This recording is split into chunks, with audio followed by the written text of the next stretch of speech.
Kita beralih ke berita lainnya, pemirsa. Kenalan lewat aplikasi Cari Jodoh. Seorang wanita berusia 18 tahun di Oku Selatan diperkosa di kebun jagung. Pelaku kini berhasil diringkus polisi.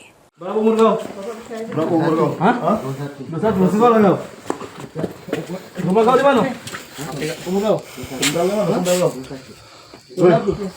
Seorang pria yang beralamatkan di Desa Simpang Agung, Kecamatan Simpang, berinisial AW, diringkus polisi usai memperkosa seorang wanita di kebun jagung. Perbuatan itu dilakukannya setelah keduanya bertemu dan menghabiskan waktu bersama. Awalnya, kedua sejoli ini berkenalan melalui aplikasi Cari Jodoh dan mereka menjalin komunikasi di dunia maya. Karena ingin berkenalan lebih lanjut, pelaku kemudian mengajak korban untuk bertemu dan berkencan. Pelaku mengajak korban menikmati malam dengan menggunakan sepeda motor. Namun di perjalanan, pelaku membawa korban ke salah satu kebun jagung yang berada di Desa Karangagung, Kecamatan Simpang, Martapura. Setibanya di kebun jagung, pelaku kemudian mengancam korban dan mencekik leher serta menutup mulut korban hingga korban lemas tak berdaya. Melihat korban yang sudah tidak berdaya, pelaku langsung melakukan aksi bejatnya.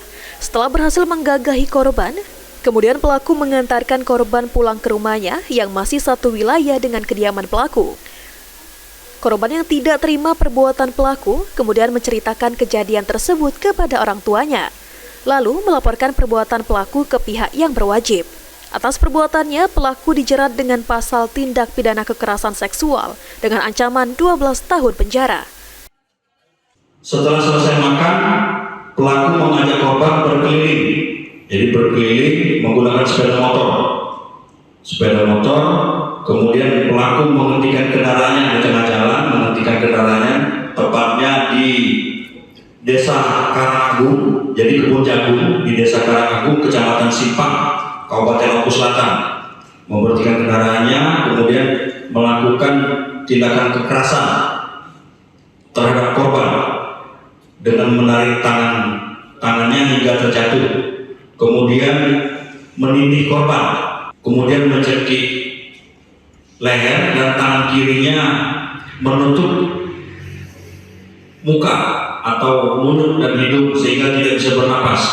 Kemudian setelah tidak bisa bernapas dan sedikit jatuh pingsan, kemudian pelaku mulai melaksanakan aksinya, yaitu melakukan pemerkosaan. Dari Oku Selatan, Sri Fitriana, PAL TV.